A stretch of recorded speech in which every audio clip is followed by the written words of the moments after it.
दोस्तों, बहुत सारे दोस्तों के सवालात आ रहे हैं कि ये बिजली का बिल बहुत ज़्यादा आ रहा है।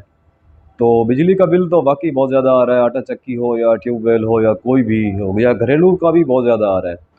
तो उसकी जो बुनियादी वजह है वो तो यही है कि गवर्नमेंट ने बिजली जो है ना बहुत ज़्यादा महँगी कर दी है। लेकिन कुछ चीज़ें ऐसी भी हैं जो हमारी अपनी हैं, यानी कि हम मेंटेनेंस के ऊपर बहुत सारे जो है ना कंप्रोमाइज़ कर जाते हैं। नंबर 1 पर ये है कि हम आटा चक्की को पूरे ज़ोर पर चलाते हैं, यानी कि ओवरलोड चलाते हैं। हम चाहते हैं कि हमारा 10 मिनट का काम जो है ना वो 2 मिनट में हो जाए और हम सुकून से बैठ जाएँ। तो ये एक बुनियादी वजह है। दूसरी वजह है हमारी मेंटेनेंस। मेंटेनेंस में हमारे पास आ जाता है नंबर 1 पर हमारे ग्रीस और बेरिंग, उसके बाद हमारा सी बेल्ट हो या बी बेल्ट का चक्कर, उसके बाद हमारी पुलियों की जो देखभाल है वो, और उसके बाद जनाब आता है हमारा जालियों का बी 20 नंबर से लेकर 28 नंबर, 32 नंबर पे हम कौन-सी चला रहे हैं। तो ये बुनियादी चीज़ें हैं, आज हम इसी पर डिस्कस करेंगे कि कौन-सी चलानी चाहिए ताकि हमारा बिजली का बिल कम हो सके। नंबर 1 पर मैं आपको रिकमेंड करूँगा कि आप बी बेल्ट चलाएँ। आटा चक्की पर सिर्फ़ बी बेल्ट चलाएँ और सी बेल्ट को हटा दें, क्योंकि सी बेल्ट जो है ना वो हार्ड होता है और ज़्यादा आरपीएम लेता है।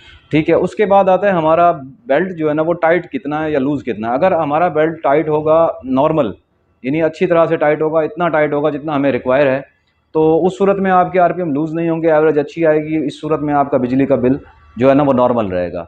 अगर आपका बेल्ट जो है ना वो लूज़ होगा, उस सूरत में क्या होगा कि आपकी आटा चक्की पर जब लोड आएगा तो वो आरपीएम लूज़ करेगी और मोटर पर इज़ाफ़ी लोड पड़ेगा उस वक़्त, यानी उसको झटके लगते रहेंगे, वो कभी अप कभी डाउन होती रहेगी। ठीक है, इस सूरत में भी आपका बिजली का बिल जो है ना वो ज़्यादा इस्तेमाल होगा। दूसरी सूरत जो मैं आपको बता रहा था वो थी जाली। अगर आप आटा बारीक करने के चक्कर में जाली जो है ना 0 नंबर से लेकर या 20 नंबर चलाएँगे तो उस सूरत में भी आपकी मोटर पर लोड बहुत ज़्यादा पड़ेगा, क्योंकि आपकी आटा चक्की जो है ना वो आटा गरम भी करेगी, आटा निकलेगा नहीं, आटा जाम होगा, अंदर फँसेगा। तो उस सूरत में भी आपकी बिजली का बिल जो है ना वो बहुत ज़्यादा होगा। इन सब चीज़ों से निपटने के लिए, मेंटेनेंस का खर्चा कम करने के लिए क्या करना चाहिए हमें, आज हम इसी चीज़ को डिस्कस करेंगे। यहाँ पर आप देख सकते हैं कि हम लोग बी बेल्ट चला रहे हैं, और बी बेल्ट किस कंपनी का है वो भी मैं आपको अभी दिखा देता हूँ। बी बेल्ट के साथ साथ आपको अपनी लाइनमेंट जो है ना वो ज़्यादा अच्छी रखनी है ताकि आपका बेल्ट ज़्यादा लाइफ तक चल सके। मेरे पास ये लगा हुआ बेल्ट मैं आपको बिल शो कर देता हूँ कि कम से कम 7 से 8 महीने हो गए ये single belt B belt Goodyear company का चल रहा है। लाइनमेंट को आप चेक कर लीजिए, किसी अच्छे कारीगर से अपनी लाइनमेंट करवाएं ताकि आपके बेल्ट की लाइफ ज़्यादा हो। यहाँ पर आपको मैं अभी चलाकर भी दिखा सकता हूँ कि हमारी लाइनमेंट जो है वो बिल्कुल ओके है, इस वजह से ये 8 महीने से एक ही बेल्ट चल रहा है। आपका बेल्ट कितना टाइट होना चाहिए और कितना लूज़ होना चाहिए ये भी आप देख सकते हैं कि मैंने इसे नॉर्मल रखा हुआ है, ना ज़्यादा बहुत ज़्यादा टाइट है और ना बहुत ज़्यादा लूज़ है, और इसी वजह से ये बेल्ट 8-9 महीनों से मुसलसल चल रहा है और सिंगल बेल्ट चल रहा है। बेल्ट के बाद हम डिस्कस करेंगे कि आपके पास जो बेरिंग लगा हुआ है वो अच्छा होना चाहिए और बेरिंग के अंदर ग्रीस जो है ना वो अच्छा होना चाहिए। तो ये चीज़ भी ज़्यादा मैटर करती है। आप देख सकते हैं कि हमारी आटा चक्की में किसी किस्म की कोई ग्रीस की लीकेज नहीं है, यानी हमने ऐसा ग्रीस डाला हुआ है जो गर्म होकर पानी की तरह बहता नहीं है, बल्कि अंदर ही रहता है, ना आटे के अंदर से निकलता है और ना ही जो है ना आप देख सकते हैं कि किसी तरह बेरिंग कप के बाहर आया, बिल्कुल बिल्कुल बाहर नहीं आया। तो नंबर 3 पर आपको ग्रीस का ख़्याल रखना है। नंबर 4 पर हम आपको बताएँगे कि आपके पास पावर फैक्टर यानी कैपेसिटर होना ज़रूरी है। यहाँ पर मैं आपको अपना कैपेसिटर दिखा रहा हूँ, ये देखिए फ़ोम के डब्बे के अंदर लगा हुआ है। अगर आपके पास लगा हुआ है तो ठीक है, नहीं लगा हुआ तो लगवा लीजिए। अगर लगा हुआ है तो उसे चेक कीजिए कि क्या वो चार्ज हो रहा है, यानी कि मोटर को पिकअप दे रहा है या नहीं दे रहा। अगर ये मोटर को पिकअप देगा तो मोटर का जो टार्क लोड होता है, यानी कि शुरू से ही जो लोड पड़ता है मोटर पर वो कम हो जाता है। उस सूरत में मोटर पर कोई इज़ाफ़ी लोड नहीं पड़ता जब हम गंदम खोलते हैं, तो उस सूरत में ये फ़ायदेमंद होता है। अगर नहीं है तो आप ये फ़ौरन लगवाएँ। अब हम आटा चक्की आपको चलाकर दिखा रहे हैं कि आटा चक्की को कितने एम्पीयर पर चलाना चाहिए।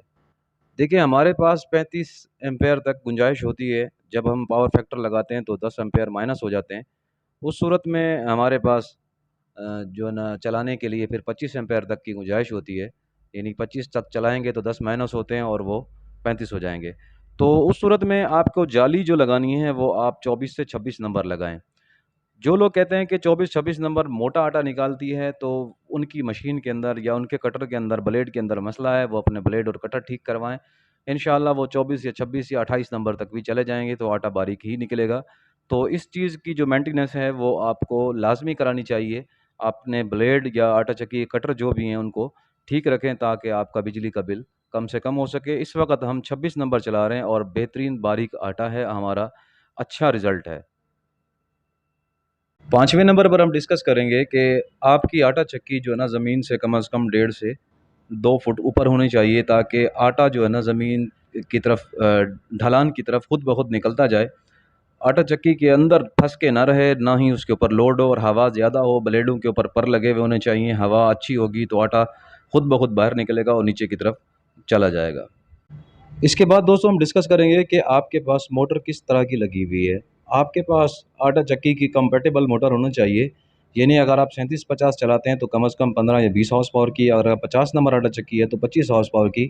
क्योंकि ये आपको पता है कि थोड़ा वज़न उठाने वाला थकता नहीं है, ज़्यादा वज़न उठाने वाला जल्दी थक जाता है। तो बड़ी मोटर जब होगी तो लोड बिल्कुल नहीं होगा, यानी उसे पता ही नहीं चलेगा कि मुझ पर क्या लोड चल रहा है।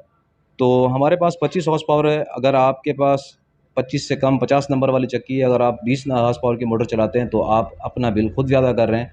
लिहाजा 25 हॉर्स पावर की मोटर लगाएं, उससे आपका बिजली का बिल कम होगा। जो लोग कहते हैं कि बड़ी मोटर से ज़्यादा होगा, तो ये गलत बात है।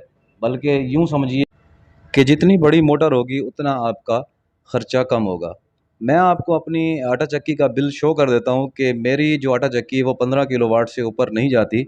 यही वजह है कि मेरा बिजली का बिल जो है ना वो नॉर्मल रहता है। हालांकि 25 हॉर्स पावर की मोटर है और 50 की चक्की है, इसके बावजूद भी 15 किलोवाट से ऊपर नहीं जाता, इसलिए मेरी मेंटेनेंस भी अच्छी रहती है। तो मेरा बिजली का बिल बहुत कम आता है। तकरीबन 1 मन पर 1.30 इस्तेमाल करता हूँ मैं।